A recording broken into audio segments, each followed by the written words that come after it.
Dans un univers politique encore largement masculin, certaines femmes parviennent tout de même à se faire une place, peu importe les défis. Mais qu'est-ce que cela implique pour elles? Prendre sa place en politique et s'imposer. Comment y arriver? On en parle aujourd'hui avec Lucrèce Desclas. Bonjour et bienvenue.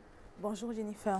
Alors, vous êtes secrétaire nationale adjointe à l'organisation Demoël Bénin, membre du bureau politique. Vous êtes également candidate, deuxième titulaire dans la 16e circonscription électorale pour le compte de votre parti.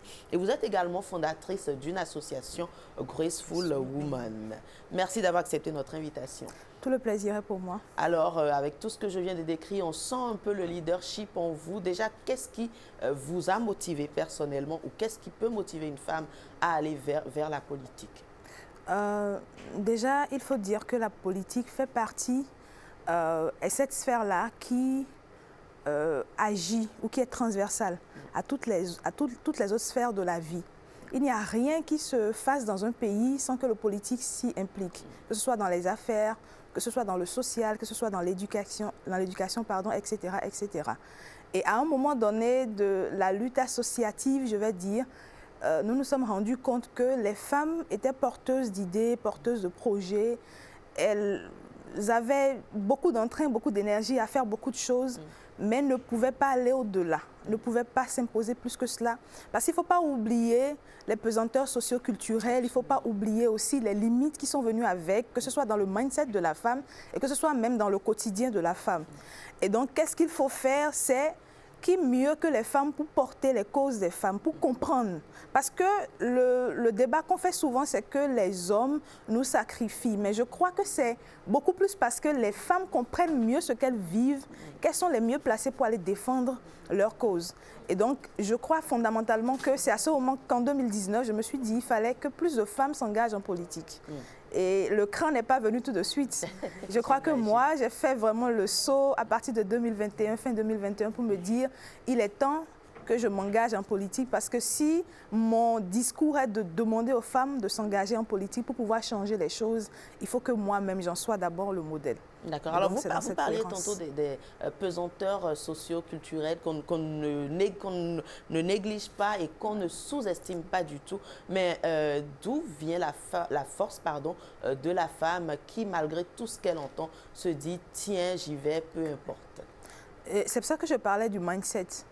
Je crois qu'à un moment donné, il faut avoir le courage de ses opinions, avoir le courage de sa vision et de ses croyances. On ne peut pas penser, croire en quelque chose et ne pas manifester cette chose-là. À un moment donné, il faut se dire, c'est vrai, les gens disent ceci, les gens disent cela. Il y a assez d'étiquettes qui viennent quand une femme décide de se lancer en politique. Et ça, je crois que ça fait partie des freins, personnellement, qui m'ont fait me demander si j'étais suffisamment aguerrie et prête à me lancer en politique. Mais quand j'ai fait le travail qu'il fallait, beaucoup plus sur le mental, en termes de développement personnel, et ça m'a permis de me dire, OK, on y va. Et quand on y va, on accepte de prendre ce qui vient de bien, on accepte aussi de prendre ce qui vient de mal. Alors, nous essayons de comprendre un peu déjà le parcours lorsqu'une femme veut se lancer. Est-ce que vous avez eu des mentors, je dirais, ou des personnes qui vous ont influencé d'une façon ou d'une autre? Absolument. Déjà, je vais dire que la première influence qu'il y a eu, c'est ma participation au YALI, c'est le Young African Leadership Initiative, qui m'a permis, et parce que c'est d'ailleurs même ce projet-là qui m'a permis de prendre part à ce programme-là, qui m'a permis de me rendre compte qu'en fait, le projet, il était bien sur papier, le projet, il était engageant, mais qu'il fallait d'abord que, entre griffes, je me sacrifie parce que je ne pouvais pas porter le projet Women Take Part of It, Femmes prenez part à la vie politique de votre pays et que moi-même, je sois quelque part à agir simplement comme un coach. Voilà. Et après ça, quand je suis arrivée avant même que je n'arrive dans la vie politique, il y avait des personnes, si je peux citer des noms, comme Madame Atikpa, avec qui j'ai beaucoup travaillé, qui est une femme que vous savez être engagée, avoir été longtemps engagée en politique. Après, il y a notre président Jacques Ayadi également. Et il y a d'autres personnes avec qui je suis beaucoup en contact, qui me conseillent, qui m'orientent également, qui me recadrent parfois aussi s'il le faut. Et ça fait que je suis quand même assez bien entourée, que ce soit aussi bien dans le cercle féminin que dans le cercle masculin. Alors aujourd'hui au Bénin, il y a, je dirais, une promotion quand même de la femme à tous les niveaux, dans tous les secteurs. La politique n'est pas exemple. Qu'est-ce qui a évolué dans ce domaine-là, selon vous, peut-être lorsqu'on compare à il y a des années en arrière? Je pense que beaucoup de choses ont évolué.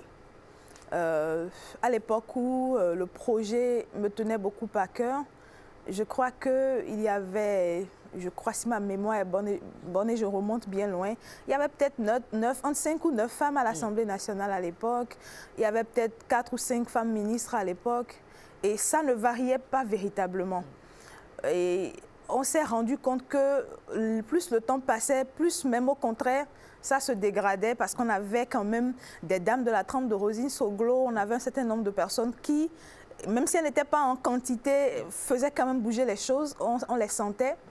Et aujourd'hui, avec le code électoral qui a quand même un peu bougé, l'article 144 du code électoral en 2019, on a quand même vu cette volonté politique de donner de la place aux femmes, de donner de la voix aux femmes.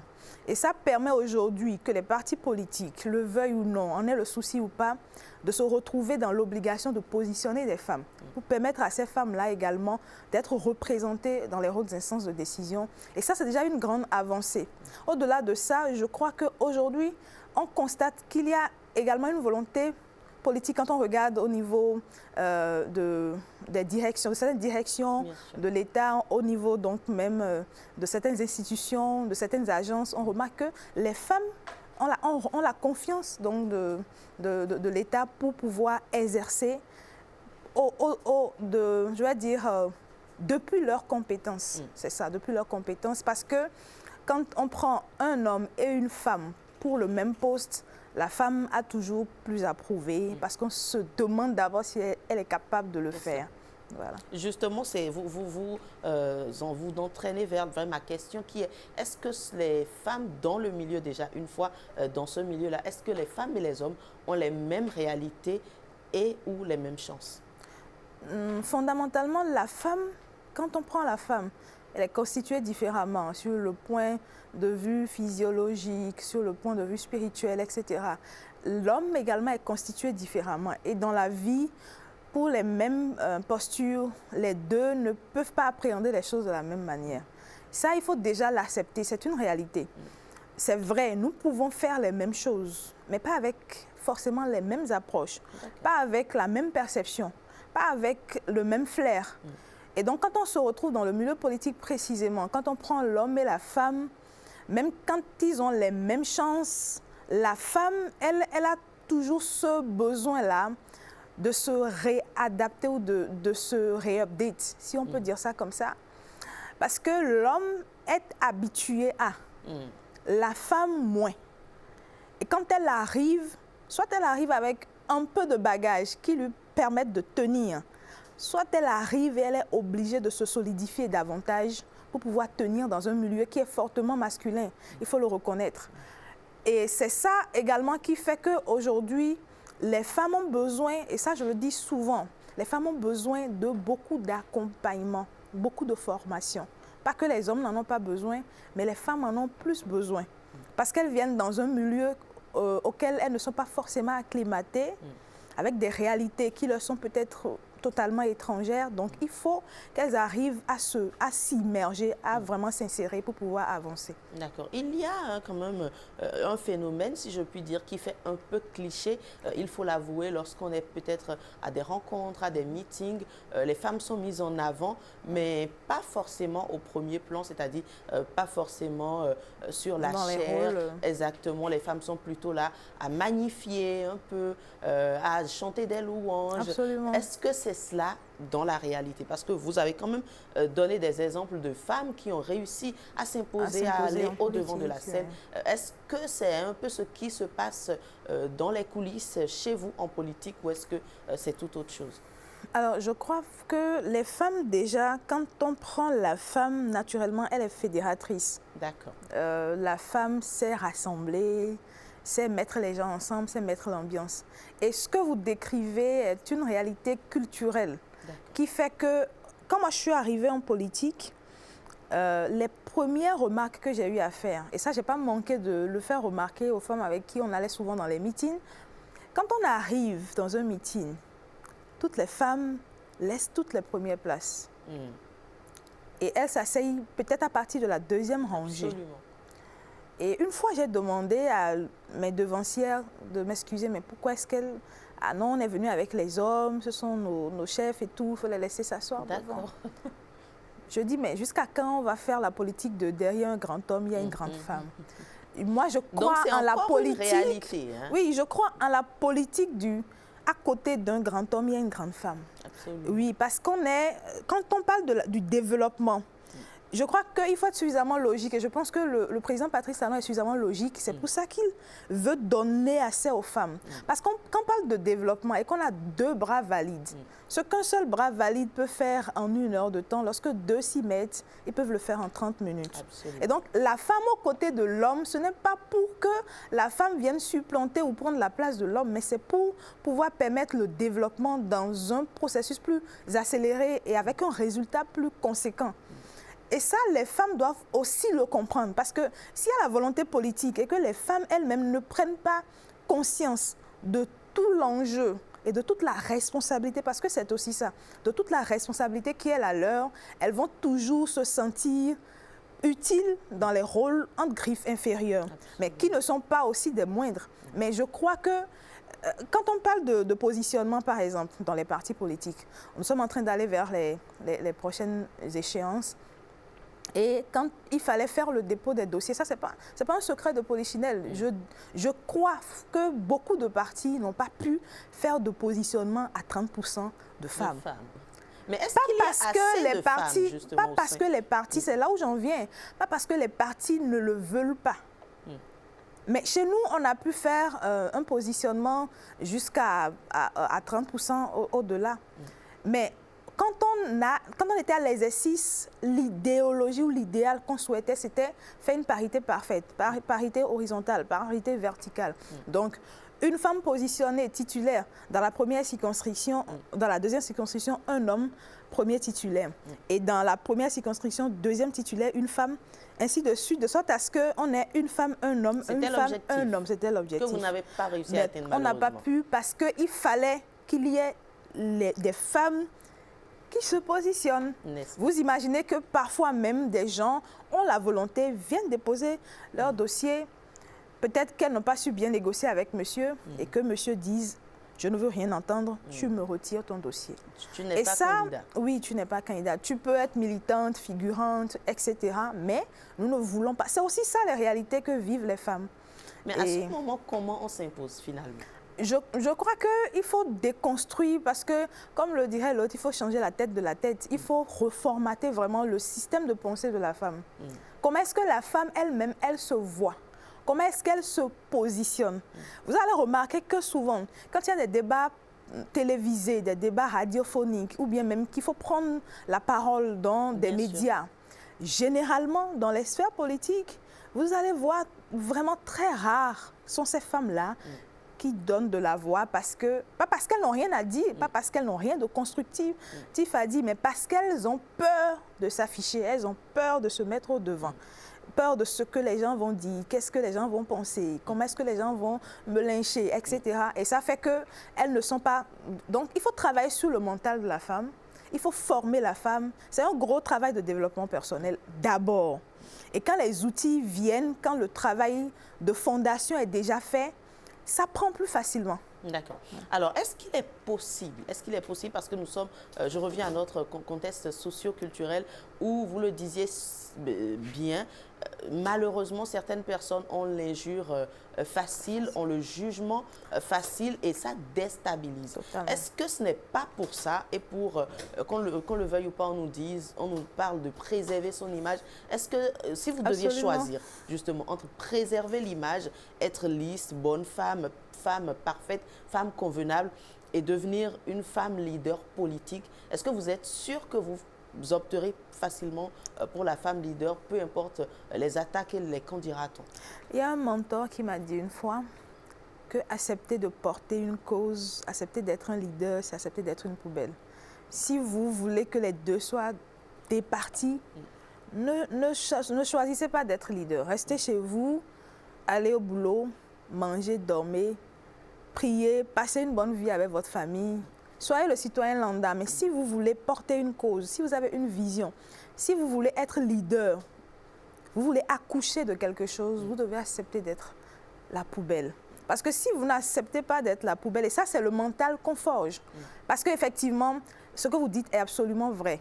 Le lynchage est réel, surtout les femmes. Nous, on fait face à de la violence très facilement. Surtout quand tu es une femme et que tu es en politique et qu'on ne sait pas c'est qui le monsieur qui est derrière toi ou qui est devant toi ou qui est à côté. Donc, du coup, on se dit forcément que tu es une femme de mœurs légères. Déjà, imaginez dans la ville, quand vous conduisez une moto ou une voiture et que vous êtes une femme, dès l'instant que vous faites la moindre incartade, donc, tout ça, vous imaginez l'ampleur même en politique. Et donc, si tu n'as pas le mental fort, tu t'es rapidement rangé. Mais moi, je me dis une chose, quand vous êtes une femme et que vous savez où vous êtes arrivé, il faut s'aguerrir, continuer de s'aguerrir continuellement et se dire que le lynchage, soit il va être quotidien, hebdomadaire, mensuel ou annuel. En tout cas, ce qui est sur le lynchage va venir à un moment donné. Qu'est-ce qu'une femme, ou je dirais, est-ce qu'une femme leader, cette fois-ci, leader politique, peut apporter plus qu'un homme? Est-ce qu'une femme peut apporter plus? Et si oui, qu'est-ce qu'elle peut apporter de plus? Une femme peut apporter plus qu'un homme. Je ne dis pas que c'est systématique. D'accord. Le contraire aussi est possible. Tout dépend des conditions dans lesquelles cette femme a été formatée. D'accord. Ça dépend de ses compétences, quelle est sa technicité. Ça dépend aussi de son caractère. Ça dépend de sa capacité à se maîtriser, de sa capacité à manager. Et tout ça, comme je dis, il n'y a pas de génération spontanée, pardon, donc tout s'apprend. Et quand on a des dons, des talents naturels, ces choses-là viennent se renforcer. Et c'est pour ça qu'on parle de renforcement de capacité. On suppose que vous avez déjà un prérequis qu'on vient renforcer pour vous donner plus d'aptitude et d'attitude. Et donc, la femme peut faire beaucoup plus que l'homme. Si les conditions sont créées pour, elle peut faire beaucoup plus que l'homme. Maintenant, quand on parle de spécificité de chaque genre, quand on prend la femme, quand on parle du leadership féminin, que beaucoup d'hommes n'aiment pas entendre, mais malheureusement, il y a un leadership féminin, c'est que la femme, quand elle est dans une équipe, quand elle manage une équipe ou quand elle a une vision, ce n'est pas la vision en dehors des hommes. Le résultat, oui, mais le résultat en comptant avec les hommes. Elle va s'inquiéter du bien-être de son équipe, de qu'est-ce qui s'est passé peut-être à la maison, qui va bien, qui ne va pas bien. Elle a un regard beaucoup plus en griffe, maternel, sur. Et ça, il faut les deux pour équilibrer. C'est pour ça que je parle d'une complémentarité. Parce que trop materner peut desservir les résultats. Mais est-ce que les femmes, parce qu'on nous dit souvent, lorsqu'on confie le pouvoir à une femme, elle est beaucoup plus exigeante, elle est beaucoup plus stricte, plus dure. Est-ce que ce n'est pas pareil en politique? Non, quand on confie le pouvoir à la femme, elle est beaucoup plus consciente de sa responsabilité et du résultat qu'elle doit produire. Mais dans le même moment où elle est consciente du résultat qu'elle doit produire, elle ne néglige pas le capital humain qui lui est confié. Si elle en arrivait à négliger le capital humain qui lui est confié, ça peut également aussi se retourner contre elle parce que il faut dire que la femme, quand elle est en posture de leadership, elle est déjà un peu mal perçue. Absolument. Déjà, les hommes se disent pourquoi c'est une femme qui va être mon chef. Surtout quand l'homme est un peu plus âgé. Et donc, elle a beaucoup plus intérêt à gérer, manager la ressource humaine que l'homme parce qu'elle a plus de défis. Parce que les gens vont être un peu plus réfractaires. Se dire, mais bon, comment est-ce qu'elle sera là et puis c'est moi, je suis derrière elle. Donc la femme doit toujours tout faire pour prouver. Et je crois que si elle est plus exigeante, c'est peut-être par rapport d'abord à elle-même, pour se dire que je dois produire le résultat et ceux qui sont autour de moi, il faut que je puisse leur impulser le même mouvement. Et si elle a un bon management, elle va s'en sortir. Mais si elle n'a pas un bon management, elle va se faire beaucoup plus... Bon, les ennemis, il y en aura toujours, mais elle va se faire beaucoup plus d'ennemis. Et je le disais, vous êtes également présidente fondatrice de votre association Graceful Woman. Vous êtes tout le temps dans donner des conseils aux femmes, pousser les femmes au leadership, etc. Avec tout ce que vous faites et tout ce que je dirais qu'il y a comme impact aujourd'hui en dehors de vous, bien entendu, plusieurs autres associations, le gouvernement qui accompagne la promotion des femmes. Est-ce que vous pensez que d'ici, je ne sais pas, peut-être 10 ans, 20 ans, on aura la parité que vous clamez, que vous proclamez, que vous souhaitez? Ok, oui. Déjà, moi, bon, le mot formel, c'est parité, c'est vrai, mais je dis souvent que ça me dérange un peu. Je préfère parler de complémentarité, tout simplement, parce qu'on n'est pas pareil, l'homme, autant que la femme, on a quelque chose de spécifique à apporter au-delà donc des choses qu'on a en commun. Et je crois qu'avec tout ce qui se fait, tout l'accompagnement qui se fait, je dis souvent que la classe politique n'est pas prête pour accueillir cette nouvelle génération de femmes leaders qui arrivent. Vous venez en puissance. En fait, je sacrifie même ma génération et je regarde devant. Je vois la génération qui vient et je suis assise. Je suis fière en fait, je suis d'avance fière parce que je remarque qu'il y a un travail d'émulation qui se fait au niveau des femmes pour que les femmes se disent « je suis capable de ». Parce que c'est d'abord ça, je suis capable de. Le moment où tu n'es pas toi-même convaincu que tu es capable de, on a beau te donner tous les outils, rien ne va marcher. Mais quand tu sais que tu es capable de, tu feras beaucoup avec le minimum. Absolument. Voilà. Un conseil pour finir peut-être à des femmes, à des jeunes femmes. Vous parliez tout à l'heure à une génération qui vient et pourquoi pas une dame d'un certain âge qui sent qu'elle a le potentiel, mais qui peut-être à cause des pesanteurs sociologiques n'arrive pas à se lancer. Et ces femmes qui rêvent, ces jeunes femmes ou jeunes filles qui rêvent de cet avenir brillant-là en politique, qu'est-ce que vous pouvez leur dire? Contrairement à ce qu'on pourrait penser, je parlerai beaucoup plus aux parents. Aux parents? Oui. D'accord. En réalité, c'est la responsabilité première du parent de forger le mental de l'enfant. Absolument. Parce que tout part de là. Si l'enfant, dans le cercle familial, se sent accepté, accompagné, propulsé, parce qu'il est d'abord fragile au départ, quand il va recevoir des coups dehors et qu'il est renforcé chaque jour davantage, avec le temps, il devient beaucoup plus aguerri. Absolument. Elle devient beaucoup plus aguerrie, la petite fille devient la jeune fille, elle devient la jeune dame. Elle va se retrouver dans un milieu où elle ne va pas douter de ses capacités. Mais son combat sera beaucoup plus de démontrer, de se positionner, de matérialiser, de produire le résultat. Absolument. Voilà, absolument. Et donc, pour moi, c'est d'abord les parents. Je vous en supplie, investissez en développement personnel sur vos enfants, investissez dans leur éducation, que ce soit sur le plan, je vais dire, scolaire, académique, également sur d'autres plans. Moi, j'ai eu la chance de grandir dans une famille où mon père ne m'a jamais fait me sentir différente de mes frères. J'étais la seule fille. Et j'ai vu mes frères faire les mêmes choses que moi et je me suis vue faire les mêmes choses que mes frères. Donc, quand je suis dans un milieu, je ne regarde jamais combien d'hommes il y a. Et si je suis la seule femme ou pas, ça ne me fait même pas scier, en fait. Okay. Vous avez déjà le mental, donc il faut travailler essentiellement le mental pour s'imposer, je pense, et faire fi de tout ce qui se dit. Merci beaucoup à vous, Lucrèce Degla. Je rappelle que vous êtes la secrétaire nationale adjointe à l'organisation de Moël Bénin, membre du bureau politique national, également candidate deuxième titulaire dans la 16e circonscription électorale, présidente de l'association Graceful Woman. Et d'autres casquettes également, journaliste, communicatrice, écrivaine pour ceux qui savent. À très bientôt, je vous souhaite pleine bonne chance et plein succès justement dans vos ambitions politiques.